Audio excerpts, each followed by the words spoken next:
Hello friends, welcomes to கனஹாஸ் தமிழ் சமையல். இன்றைக்கி நாம் பார்க்க போகிறது ரொம்பவே சூப்பரான ரொம்பவே டேஸ்டான ஒரு பிளைன் சால்னா. வாங்க அதை எப்படி செய்யலான்னு பார்க்கலாம்.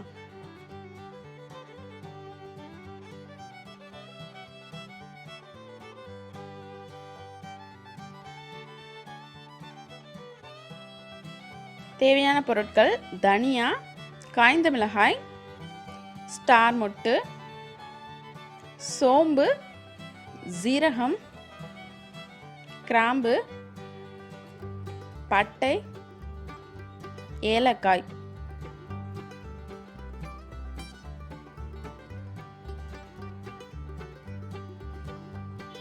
தக்காளி, பெரிய வெங்காயம் 1 கப், சின்ன வெங்காயம் 1 கப், இஞ்சி சிறிதளவு, துருவின தேங்காய் 1 கப், பூண்டு ஒரு 20 பல்லு, பச்சை மிளகாய் 1. ஃபஸ்ட்டு நாம் மிக்ஸி ஜாரில் எல்லாத்தையும் அரைச்சிக்க போகிறோம். 2 ஸ்டார் மொட்டு, 2 வரமிளகாய், 4 கிராம்பு, 1 துண்டு பட்டை, 3 ஏலக்காய், 2 டேபிள் ஸ்பூன் அளவுக்கு தனியா,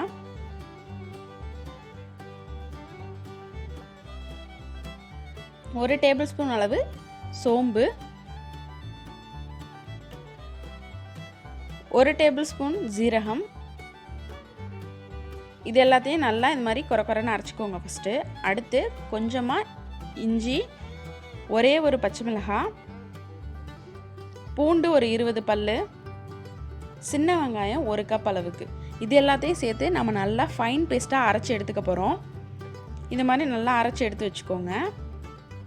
அடுத்து கசகசா, உப்பு, நிலக்கடலை, தனி மிளகாய் தூள், மஞ்சள் தூள், கருப்பியல், கரம் மசாலா. இதெல்லாம் நம்ம சால்னா செய்கிறதுக்கு தேவையான பொருட்கள். ஃபஸ்ட்டு தாளிக்கிறதுக்கு தேவையானது எடுத்துக்கலாம். எண்ணெய், வெந்தயம், பிரிஞ்சி இலை, ஒரு சின்ன துண்டு பட்டை. பேன் வச்சுக்கோங்க. பேன் நல்லா சூடானதுக்கப்புறம் 3 டேபிள் ஸ்பூன் அளவுக்கு எண்ணெய் விட்டுக்கோங்க. எண்ணெய் நல்லா சூடானதுக்கப்புறமா ஒரு துண்டு பட்டை, சின்ன துண்டு பட்டை போட்டால் போதும். ஒரு பிரிஞ்சி இலை, 1/4 டேபிள் ஸ்பூன் அளவுக்கு வெந்தயம். இது எல்லாத்தையும் சேர்த்து நல்லா தாளிச்சுக்கோங்க. நல்லா எல்லாம் பொரியட்டும். இப்போ பொரிஞ்சிருச்சு. இதில் நாம் ஆனியன் சேர்த்துக்கலாம். பெரிய வெங்காயம் 1 கைப்பிடி அளவுக்கு சேர்த்துருக்கேன். சேர்த்து நல்லா வதக்கிக்கோங்க. அது நல்லா கண்ணாடி மாதிரி வதங்கணும். அந்தளவுக்கு நல்லா வதக்குனிங்கன்னா தான் உங்களுக்கு சால்னா நல்லா டேஸ்ட்டாக வரும். அதோட ரா ஸ்மெல் ஃபுல்லாக போயிடணும்.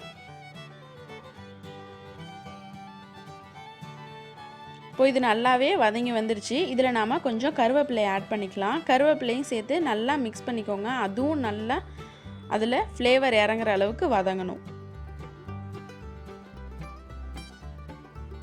இப்போ இது எல்லாமே நல்லா வதங்கிடுச்சு. இதில் நாம் அரைச்சி வச்சுருக்க பேஸ்ட்டு சேர்த்துக்கலாம். நாம் வெங்காயம், பட்டை, கிராம்பெல்லாம் சேர்த்து அரைச்சோம் இல்லையா ஃபஸ்ட்டு, அதை நம்ம இதில் சேர்த்துக்கலாம். அந்த ஜார்லேயே கொஞ்சம் தண்ணி விட்டு அதையும் நல்லா கழுவி இதிலே விட்டுருங்க. ஃபுல்லாக எல்லாத்தையும் சேர்த்து நல்லா மிக்ஸ் பண்ணி விடுங்க. நாம் எல்லாமே பச்சையாக சேர்த்து அரைச்சதுனால அது கொஞ்சம் நல்லா வதங்கட்டும். ஒரு 3லேருந்து 4 நிமிஷம் நல்லா வதக்கிக்கோங்க. அப்போ தான் அதோட பச்சை ஸ்மெல் போகும். இப்போ இது நல்லா வதங்கிடுச்சு. இதில் நாம் தக்காளி சேர்த்துக்கலாம். தக்காளி 1 கப் அளவுக்கு, அதாவது ஒரு 3 தக்காளி, நல்ல பழமான தக்காளியாக நான் இதில் அரிஞ்சு போட்டிருக்கேன். அதையும் சேர்த்து நல்லா வதக்கிடுங்க. அது நல்லா குழைய வதங்கணும். அப்போ தான் அதோட நல்ல டேஸ்ட் இறங்கும். நல்லா மிக்ஸ் பண்ணி விட்டுக்கோங்க. ரொம்ப ஹை வேணாம், கொஞ்சம் மீடியம் ஃப்ளேம்லேயே வச்சு செஞ்சீங்க அப்படின்னா உங்களுக்கு கரெக்டாக செய்கிறதுக்கு வரும்.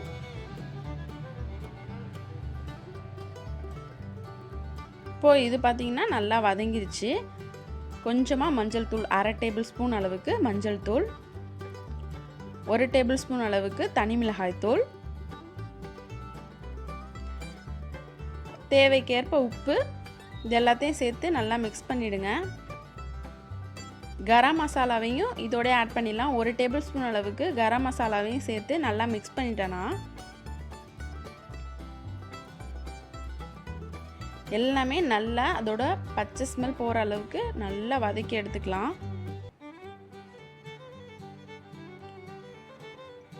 இப்போ இதில் கொஞ்சமாக தண்ணி ஆட் பண்ணிக்கலாம். ஒரு அரை டம்ளர் அளவுக்கு தண்ணி சேர்த்துக்கோங்க. தண்ணி சேர்த்து நல்லா மிக்ஸ் பண்ணி விடுங்க. மிக்ஸ் பண்ணி நாம் இதை க்ளோஸ் பண்ணி குக் பண்ண போகிறோம். இது நல்லா கொதிக்கணும். அப்போ தான் வந்து உங்களுக்கு நல்ல ஃப்ளேவர் இறங்கும்.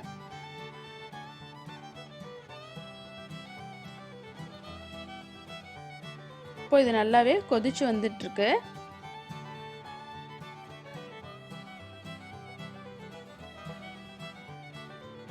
நல்லா க்ளோஸ் பண்ணி ஒரு 5 நிமிஷம் நல்லா கொதிக்க விட்டுறலாம். அதுக்குள்ளே நாம் இன்னொரு பேன் எடுத்து வச்சு அதில் நிலக்கடலையை நல்லா வறுத்துக்கலாம். ஆல்ரெடி வறுத்த கடலை தான், இருந்தாலும் நம்ம இதை வந்து பேஸ்ட் பண்ணி தான் நம்ம போட போகிறோங்கிறதுனால லைட்டாக ஒரு தடவை சூடு வர அளவுக்கு வறுத்துட்டு ஒரு 2 டேபிள் ஸ்பூன் அளவுக்கு எள்ளு சேர்த்துக்கலாம். எள்ளு வந்து உடம்புக்கு ரொம்பவே நல்லது, ரொம்ப குளிர்ச்சியும் கூட.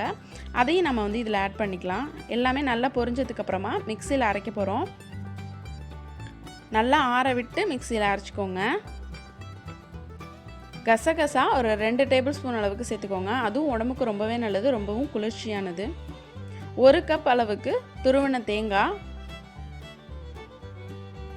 இது எல்லாத்தையும் சேர்த்து நல்லா ஃபைன் பேஸ்ட்டாக அரைச்சி எடுத்துக்கோங்க.